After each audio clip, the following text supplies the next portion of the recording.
अब देखते हैं सवाल नंबर 9। नवा सवाल कह रहा है एक कागज़ की शीट आयत ए बी सी डी के रूप इस प्रकार है कि ए बी बराबर 40 सेंटीमीटर और ए डी बराबर 28 सेंटीमीटर।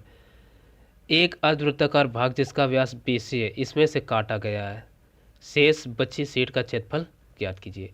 तो चलिए, क्या कहा है, एक कागज़ की शीट आयत ABC के रूप की है। तो हम क्या करते हैं, एक ये आयत बना लेते हैं और इसका नाम दे देते हैं ABCD। ABCD। ठीक, अब आगे कह रहा है इस प्रकार है कि AB बराबर 40, यानी ये 40 दे दिया। अब देखो ये आयत है तो 40 ये वाली भी होगी, ठीक है। ठीक, और AD बराबर 28। AD कौन है, ये हो गई 28। अच्छा, आयत है तो 28 ये भी होगी, क्योंकि आयत के आमने सामने भुजाएं बराबर होती हैं। ठीक, एक अर्धवृत्ताकार भाग काटा गया है जिसका व्यास BC है, इसमें से काटा गया है ना, यानी इससे BC से एक अर्धवृत्ताकार भाग काट के हटा दिया गया इस प्रकार से। तो इसका जिसका व्यास कितना है BC, तो BC ही तो है, ये हटा दिया गया। ठीक, तब कह रहा शेष बची शीट का क्षेत्रफल ज्ञात कीजिए। तो चलिए अब हम इसको हल कर लेते हैं। हमें ये वर्ग आयत है तो आयताकार भाग जो है ना, तो शीट है, शीट की लंबाई क्या हो जाएगी, शीट की लंबाई यानी क्या है AB बराबर 40 सेंटीमीटर। ठीक, तथा अब देखिए चौड़ाई क्या है, चौड़ाई को हम AB कह लें या सीधे सिंपल ABC छोड़ो, चौड़ाई यही लिखो, क्या है 28। ठीक, कोई दिक्कत। अब देखो वृत्त अर्धवृत्त है तो हम लिखेंगे अर्धवृत्त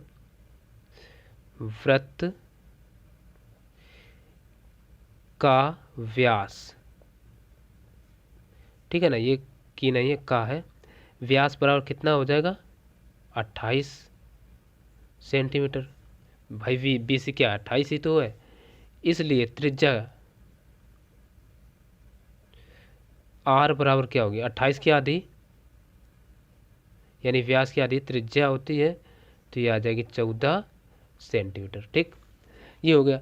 अब कह रहा है शेष बची शीट का क्षेत्रफल ज्ञात कीजिए। तो शेष बची शीट का क्षेत्रफल बराबर क्या होगा, आयत का क्षेत्रफल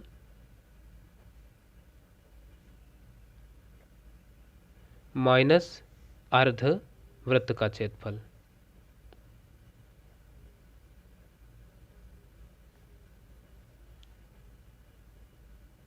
ठीक, तो बस रख दो मान, आयत का क्षेत्रफल क्या होता है लंबाई इंटू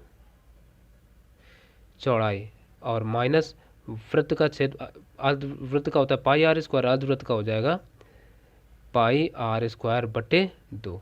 ठीक, तो चलो रख दो मान, लंबाई कितनी है 40 इंटू चौड़ाई 28 माइनस पाई का मान 22/7 इंटू R कितना 14। ठीक, और ये हम 2 बार लिखेंगे 14। ठीक है, अब देखो 7 से और हाँ ये बटे 2 है तो बटे 2 भी तो रहेगा, इससे हमने इसको काटा, 7 दूना 14, 2 सत्ते 14, और इस 7 से इस 7 को भी काट दिया, तो ये बचा कितना 40 गुणा 28। ठीक है ना, 40 गुणा 28 जब कराएंगे तो ये आएगा 11/20। ठीक, माइनस अब बचा 14 और ये 22, इनका गुणा कराएंगे तो आ जाएगा 308। 308। अब इतने में इतना घटा दो तो ये कितना बचेगा ये आ जाएगा 812। और क्षेत्रफल है तो इसकी इकाई होती है वर्ग मात्रक, या जो भी दे रखे हैं वो हम लिख देंगे। तो सेंटीमीटर तो सेंटीमीटर स्क्वायर हो जाएगा। यही हो गया इसका आंसर। तो अब अगला नंबर, अब 10वां सवाल दे रखे हैं। एक लड़का 140 प्रति मिनट चक्करों के हिसाब से साइकिल चलाता है। यदि पहिए का व्यास 60 सेंटीमीटर है तो लड़के द्वारा चलाई गई साइकिल की चाल प्रति घंटा में ज्ञात कीजिए। अब देखिए हमें क्या दिया है, एक लड़का 140 प्रति मिनट चक्करों के हिसाब से साइकिल चलाता है। यदि पहिए का व्यास पता है, ठीक, हमें पहिए का व्यास दे दिया गया है तो वो लिख लेते हैं। पहिए का व्यास बराबर कितना दे रखे हैं, 60 सेंटीमीटर। इसलिए पहिए की त्रिज्या क्या हो जाएगी, त्रिज्या स्मॉल आर बराबर हो जाएगी 60 की आधी 30 सेंटीमीटर। अब ये त्रिज्या पता चल गई। अब देखो यहाँ चक्कर दिए है तो एक चक्कर में कितना दूरी चल रहा है ये निकालना बेहद ज़रूरी होता है। तो हम निकाल लेते हैं। इसलिए पहिए द्वारा एक चक्कर में चली गई दूरी बराबर क्या होगा, पहिए की परिधि यानी 2 पाई आर के बराबर। ठीक, रख दो मान 2 इंटू पाई का मान 22/7 इंटू आर कितना है 30। ये हमने रख दिया। इन सब का गुणा कराएंगे तो आ जाएगा 1320 सेंटीमीटर। 1320/7 सेंटीमीटर इतना आ गया। अब देखिए यहाँ से, अब देखो एक चीज़, एक लड़का 140 मिनट चक्करों के हिसाब से साइकिल चलाता है। ठीक, प्रति चक्करों के हिसाब से साइकिल चलाता है। लेकिन इस सवाल में हमने थोड़ी मिस्टेक कर दी है। हाँ, कुछ नहीं है, प्रति मिनट, यानी 1 मिनट में कितने चक्कर चला रहा है, 140। तो ये चीज़ हम लिखेंगे। देखिए चूंकि 1 मिनट में चक्करों की संख्या कितनी है, चक्करों की संख्या बराबर 140 है। ठीक, इसलिए 1 मिनट में चली गई दूरी कितनी होगी, इसलिए 1 मिनट में चली गई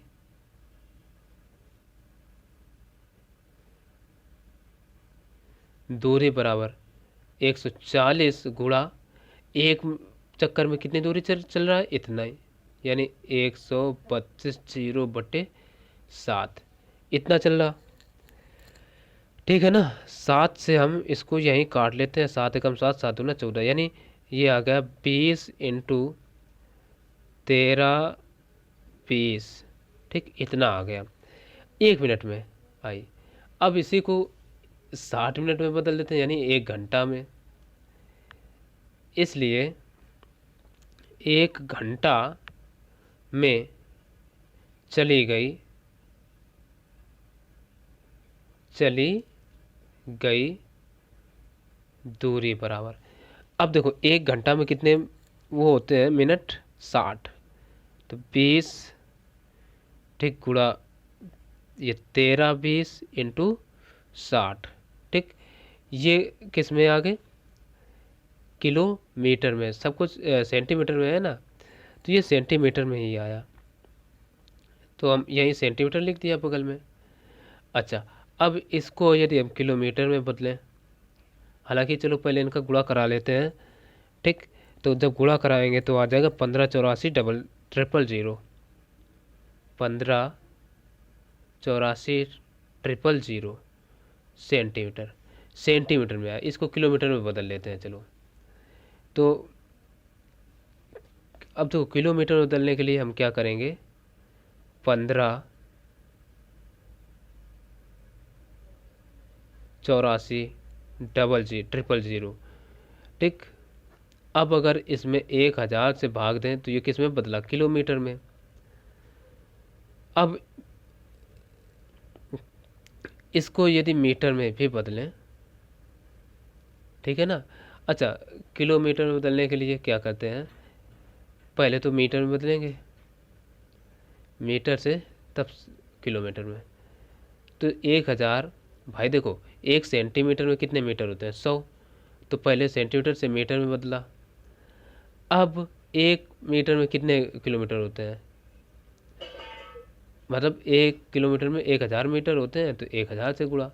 ये जीरो से जीरो कैंसिल आउट, 1 0 से इसका ये भी जीरो कटा। अब बचे नीचे डबल ज़ीरो, तो डबल ज़ीरो इसका मतलब 2 अंक पर दशमलव लगा दो, 8 4 किलोमीटर, इतना आ गया। इसलिए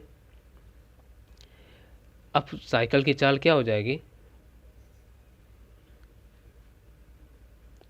साइकिल की चाल बराबर आ जाएगी 15.84 किलोमीटर प्रति घंटा। यही हो गया इस सवाल का आंसर। और ये अंतिम सवाल था